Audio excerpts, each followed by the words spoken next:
Andrew McCART for IFL TV in association with MTK Global. I'm here with Alex Arthur, and I think I'll let you introduce the man to your right there, Alex.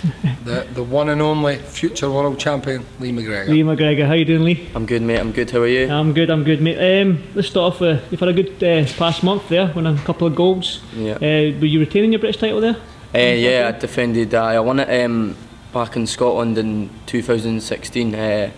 In Dunfermline, I won that. I won it as a youth as well. Actually, that was the third time I won it. I won it as a youth in 2014, and then 2015 I had a bad shoulder injury, so I missed the championships and all that. So the start of 2015 was pretty bad for me, and then obviously 2016 I come back, won it here in Scotland, and then 2017 ones I've won them again down in Cardiff. So I've never really lost in the Scottish Championships or British Championships ever. So that's some feat. You've also won a gold in Serbia, I believe, after the British or before the British. Yeah, that was just after I won the Scottish Championships. Yeah, just before the British. I done the same last year as well, 2016. I won the Scottish Championships, and then after that I went to Belgrade. I won the gold there, and then I come back and I won the GBs, as I says, and then I done the same again this year. So Scottish, Belgrade, GBs. Starting to make a wee name for yourself in that amateur circuit. Again, let's talk about you've got the Europeans coming up. Obviously it's been a busy couple of months for you, but Europeans is different from the British, as we all know. It's a better calibre fighter coming from Europe. What's your expectations going into the Europeans? No, I know it's going to be tough, probably one of the toughest tournaments in the world. You know what I mean? They can argue that they're just as hard as the world because there's no going to be any weak boxers there, whereas the world you could maybe get a couple of weak boxers first rounds and that, you know what I mean. But the Europeans, it's just going to be tough right from the start. I believe it's all about the draw over there as well. If I can get a good draw, like I believe I'm ready for anyone, but you maybe just a fight to warm into the championships, maybe get a bit rid of some rust or anything, and then I believe I can go all the way and win a gold medal, like definitely. And the Belgrade tournament a few months ago gave me a wee taste of what I'm going to face as well, because I've fought two very good European fighters. One was the Moldovan, who's actually won the Europeans before a few years ago. Like the guy's older than that, but he's still a very handy fighter. And then the German was a cracking fighter as well, and I beat the both of them. So I've kind of had a wee taste in what I'm going into, and it's not going to be easy, but I'm prepared for that, and that's what I'm. For people that don't know, Lee, what weight are you at? Bantamweight, 56 kilos. I've been that for a few years now. I was down at flyweight, 52 kilos, a couple of years ago, but I was just growing out of that, and ever since I've moved up, I've just came on leaps and bounds, I believe. Like the power's come, everything, and the results. Well, let's talk about that power, because it seems that every time you put a wee highlight video of yourself in these tournaments, the British or the Serbia, whenever it is, the Tama tournament, I think that left hook, the Scottish Championships, that left hook's turning into a wee weapon for you. Nah, that's right, and it's, to be fair, I'd had a bad hand injury. I got a bad hand injury in the Tama tournament last year, and I was out. I had surgery and all that, and all we were doing in the gym with my coach John, and obviously bits of Alex and that as well, was just constantly working on that left hook. That's all I could really do, was use my left hand. Normally maybe people would take time out, but I just wanted to just keep training, keep learning, and before I'd done this hand injury, I don't believe I could punch how I can punch now, and I believe I was just working on it. It just proves it. It's just if you work on something, well, if you work on something, it comes. You've worked with Lee for, I think, about a year now or something like that, just maybe just over. A wee bit over, and John's obviously worked wonders with the time he's had with him. He's obviously making a name for himself in the Scottish boxing scene, maybe in Britain, because he's now a part of Team GB down in Sheffield. How do you see him progressing from when you first saw him to now, and what do you expect maybe in 3-4 years down the line? The improvements have been quite dramatic over the past couple of years. As you said earlier, John's been working really hard with Lee, and when he seems to come back for a competition or a certain fight and something's maybe not being quite right, John seems to tighten it up right away. We'll discuss it, you know, as a team. You know, we'll work as a good wee team, and we'll just put together the things that we feel that Lee can improve on. And as you can see, the results are pretty spectacular. I mean, every time he seems to land that left hook now, it's not just the power of the left hook, but the timing of the shot.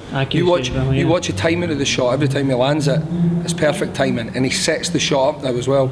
You know, before Lee would unload with 4, 5, 6 punches, hoping that 1 or 2 would land. Now he knows for a fact when he throws a 1-2, he's maybe not planning on landing the 1-2, but he knows his left hook's coming at the back of it, and he times it perfectly now. And that's why I believe he's knocking people over.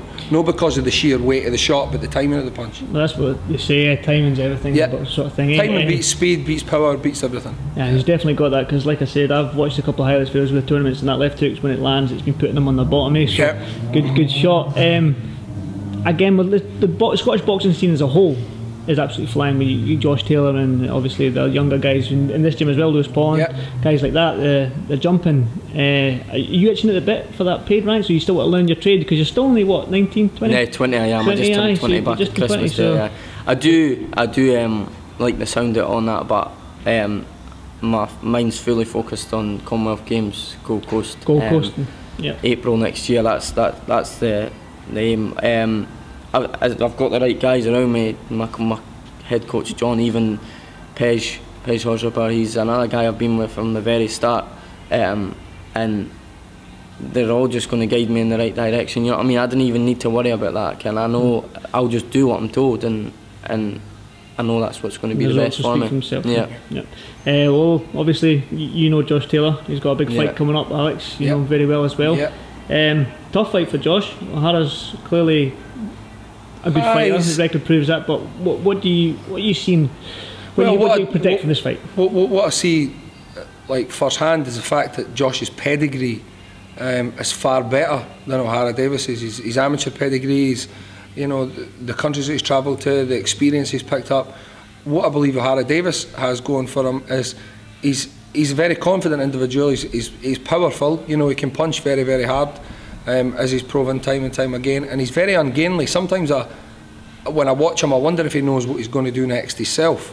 Whereas Josh is very clinical. He knows how to go about dismantling people now, and you know he's doing the McGuigan's gym. He's working really hard with him. He's got great sparring. Coupled with his amateur experience, I think he'll probably win on a landslide points decision, or he could even stop Davies late. But I'm not saying that there won't be any rocky patches for him. I'm not saying that he might have to come through maybe taking some heavy shots or a few cuts, but I do think he'll prevail, certainly. Lee, you agree with that? I do agree. I think fair play to the both of them for taking it so early on in their career. Like, they could have easily avoided this fight, the both of them. But I think O'Hara Davies is better than what he looks to people. You know, he doesn't look like he's like so unorthodox and like lazy arms and that. But I think it will be a tough fight. But I genuinely believe Josh is just too sharp for him. He's got that slow look about him, Davies. You know, like throws the shot slow, and I just can't see any other than a Josh Taylor win. Josh Taylor win. Well, last one, obviously big fight this weekend. Can't let you go, Brooke Spence. Kind of like get a wee word on that fight coming up.